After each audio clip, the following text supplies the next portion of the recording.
Black magic এবং জাদুর ব্যবহার সারা পৃথিবীতে এত বেশি হয়, আমরা অনেকে এ সম্পর্কে ধারণাও রাখি না। আমি আমার ব্যক্তিগত অভিজ্ঞতার কথা বলতে পারি। আমাদের দেশে ঘরে ঘরে মানুষ ব্ল্যাক ম্যাজিকের শিকার, ঘরে ঘরে, এবং এটা এত পরিমাণ আছে ভেতরে ভেতরে আমরা অনেকে জানি না। আপনারা বিভিন্ন কাগজ দেখেন সোশ্যাল মিডিয়াতে, বিভিন্ন শহরে, বিভিন্ন আপনার বৈদ্যুতিক খুঁটি ইত্যাদিতে তান্ত্রিক অমুক কামরূপ কামাখ্যা থেকে প্রশিক্ষণ প্রাপ্ত, দেখেন না? হ্যাঁ, স্বামী স্ত্রীর মিল মহব্বত তৈরি, এটা সেটা, দুঃখ দূর, হান তান, এগুলো বেশিরভাগ ব্ল্যাক ম্যাজিশিয়ানদের কাজ।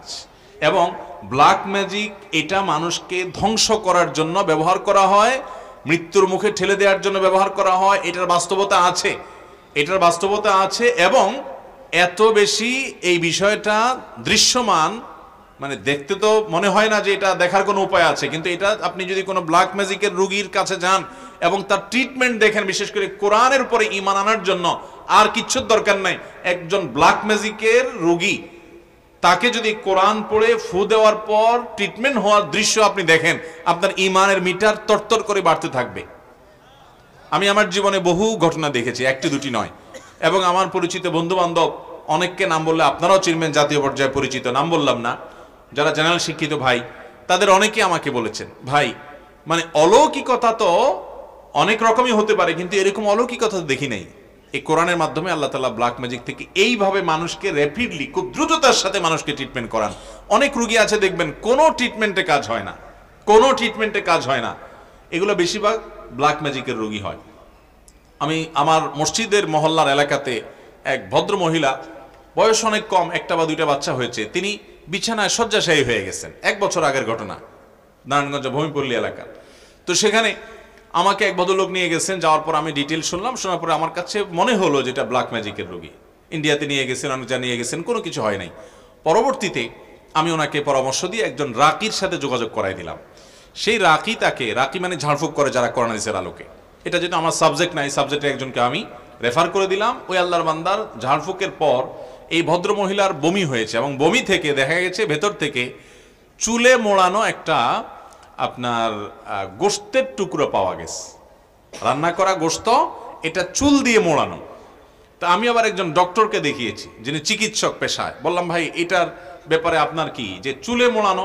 তিনি বললেন যে চুলে মোড়ানো এই জন্য যে চুল ডাইজেস্ট হয় না, হজম হয় না, এটা হজম হওয়ার কোনো উপায় নাই।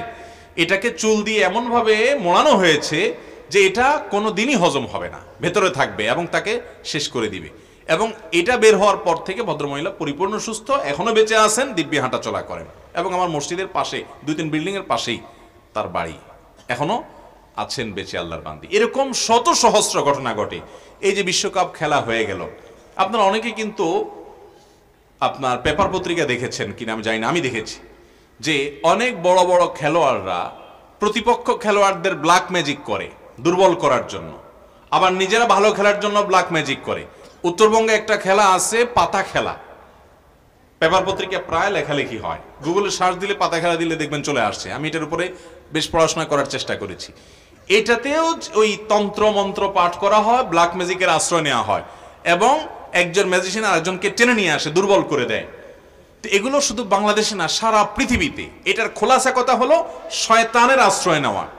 আমরা অনেককে হিরো মনে করি, এরা মূলত শয়তানের পূজারী, এরা দিন শেষে শয়তানের পূজারী। শয়তানের পূজারীরা শয়তানের পূজা করে র্যাপিডলি অনেক কিছু পায়। আল্লাহ রাব্বুল আলামিনের সুন্নাহ বা নিয়ম এটা না, আল্লাহ তাআলার পদ্ধতি এটা না। আল্লাহর প্রতি ঈমান আনয়নকারী বান্দাদেরকে আল্লাহ রাব্বুল আলামিন প্রথমত দুনিয়াতে এটা দেওয়ার জায়গায় না, আল্লাহ দিবেন আখিরাতে।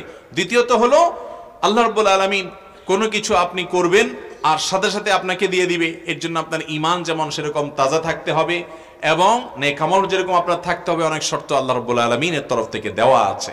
মোহতারাম হাজিরিন, খোলাসা কথা হলো ব্ল্যাক ম্যাজিকের রোগী ঘরে ঘরে, জনে জনে, ফ্যামিলিতে ফ্যামিলিতে। এটা আমরা অনেকে জানি না।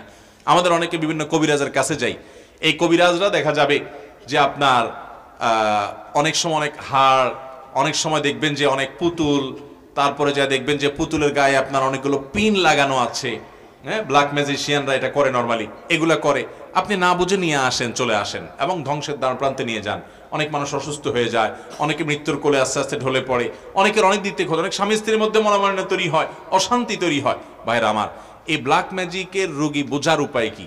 1 নম্বর কথা হলো যে কোনো ট্রিটমেন্টে কাজ হয় না, অস্বাভাবিক কিছু কর্মকাণ্ড দেখা দেয়, ঘুমের মধ্যে প্রচুর পরিমাণ খাওয়ার অভ্যাস আছে, এবং প্রচুর পরিমাণে আপনার ব্ল্যাক ম্যাজিকের রোগী, তাদেরকে দেখা যায় যে তারা ঘুম আসে, হাই আসে অনেক বেশি, সীমাহীন হাই আসে, মানে মাত্রাতিরিক্ত হাই আসে এরকম, এবং এরকম আরো অনেকগুলো বিষয়, বিশেষ করে যারা রুকিয়া করেন, ঝাড়ফুঁক করেন, এই বিষয়টি তারা আর অনেক ভালো বলতে পারবেন। অতএব এটা থেকে বাঁচার উপায় কি? খুব সহজ উপায় ভাই। এক নম্বর কাজ হলো সকাল সন্ধ্যার দোয়া কখনো ছাড়বেন না, কখনো ছাড়বেন না। বিশেষ করে কিছু দোয়া আছে, রক্ষা কবচ, বিসমিল্লাহিল্লাযী লা ইয়াদুররু মা ইসমিহি, 3 কুল, সূরা ইখলাস, সূরা ফালাক, সূরা নাস, 3 বার সকাল, 3 বার সন্ধ্যা, বাচ্চাদেরকে শুকাই দিবেন, রাত্রে শোয়ার সময় এগুলো পড়ে পুরো শরীরে ফু দিবেন, ফু দিয়ে ঘুমাবেন। এবং টয়লেটে ঢুকেন, বের হন, বা বাসায় ঢুকেন, বের হন, এক কক্ষ থেকে আরেক কক্ষে যান, বিসমিল্লাহ ছাড়া কখনো ঢুকবেন না। বিসমিল্লাহ বলে হাদিসে আসছে শয়তান তার সাথে আর প্রবেশ করতে পারে না, এবং আল্লাহ তাআলা তাকে সেভ করেন। বাসাতে বের হওয়ার সময় বিসমিল্লাহি তাওয়াক্কালতু আল্লাহ পাঠ করেন। এবং কোরআনে কারীমের একটা অলৌকিকত্ব, বিশেষ পুরো কোরআনই অলৌকিকত্ব, এর ভিতরে একটা হলো সূরা বাকারা বাসায় তেলাওয়াত চালু করে রাখবেন। আমি আমার বাসার কথা বলতে পারি, অনেক সময় দেখি বাচ্চারা ঘুমায় না, অস্বাভাবিক আচরণ করে, ছোট ছোট বাচ্চারা। সূরা বাকারার তেলাওয়াত কিংবা কোনো রুকিয়া যখন চালায় করে রাখা হয় অডিও, দেখা যায় যে আস্তে আস্তে পরিবেশ শান্ত হয়ে যায়। আপনি নিজে আমল করে দেখতে পারেন। অতএব কোরআন তেলাওয়াত বাড়াতে হবে। আজ আমাদের ঘরগুলো থেকে কোরআন তেলাওয়াত চলে গেছে, কোরআন তেলাওয়াত আমরা করি না। আর সকাল সন্ধ্যা দোয়া জিকিরগুলো করবেন, সবসময় বাসা বাড়িতে ঢুকতে বিসমিল্লাহ পড়ে ঢুকবেন, এবং শয়তান কোনো সুযোগ পেতে পারে এরকম কোনো কাজ করবেন না। আল্লাহ তাআলা আমাদেরকে হেফাজত থাকার তৌফিক দান করুন। চুল দাড়িতে যে সকল মেহেদির রং লাগানো হয় তা জায়েজ আছে কিনা? কালো কালার এবং মেহেদির কালারের পার্থক্য কি? এ ব্যাপারটি একটু খোলামেলা আলোচনা চাচ্ছি। ধন্যবাদ প্রশ্নকর্তাকে। চুল এবং দাড়ি এগুলোতে যদি পাক ধরে যায় বা সাদা হয়ে যায়, সেটা কোনো অসুস্থতার কারণে হতে পারে, বয়সের কারণে হতে পারে, যে কারণেই হোক না কেন। নবী করিম সাল্লাল্লাহু আলাইহি সাল্লাম বলেছেন, গায়্যিরু হাযা শাইব, তোমরা তোমাদের চুল দাড়ি এই যে কালো সাদা হয়ে যায়, এগুলোর এই সাদা কালারটাকে পরিবর্তন করো। এই সাদা কালার, দবদবে সাদা কালার না রেখে এটাকে অন্য কালার পরিবর্তন করাটা অধিকতর উত্তম। যদিও এটা ফরজ ওয়াজিব না, সাদা কালার রাখলে কোনো গুনাহ হবে না, কিন্তু নবী সাল্লাল্লাহু আলাইহি সাল্লাম এর পরামর্শ এবং সুন্নাহ হলো এটাকে পরিবর্তন করো। কিন্তু কোন কালারে পরিবর্তন করা যাবে কি যাবে না সে সম্পর্কে নবীজি সাল্লাল্লাহু আলাইহি সাল্লাম বলেছেন, ওয়াজান্নিবুস সুওয়াদ, যে কালারই করো না কেন কালো কালার থেকে বিরত থাকো। নবী সাল্লাল্লাহু আলাইহি সাল্লাম নিজে মেহেদি ব্যবহার করেছেন। এই জন্য ভাইরা, চুলে দাড়িতে মেহেদি ব্যবহার করা যায় এবং উত্তম। এর মধ্যে আর্টিফিশিয়াল যে মেহেদিগুলো পাওয়া যায়, টিউব মেহেদি যেগুলোকে আমরা বলি, এগুলো ব্যবহার করতে পারেন, কোনো অসুবিধা নেই। এগুলো ব্যবহার করলে কোনো কোনো সময় দেখা যাবে যে ত্বকের উপর থেকে একটা আলাদা আবরণ পড়ে গেছে, সেটা হয়তো ঝরে ঝরে পড়ে যাচ্ছে, তাতে অসুবিধা নেই। কারণ এটা হয় অনেক সময় অ্যাসিডের কারণে, সেখানে কিছু কেমিক্যালের কারণে আমাদের চামড়ার উপরে যে পাতলা একটা লেয়ার থাকে, ওইটা অনেক সময় পুড়ে যায় বা পড়ে যায়, তো ওইটার কারণে কোনো অসুবিধা নেই। কিন্তু ন্যাচারাল ব্যবহার করতে পারলে স্বাস্থ্যের জন্য সব দিক থেকে সবচেয়ে ভালো হয়।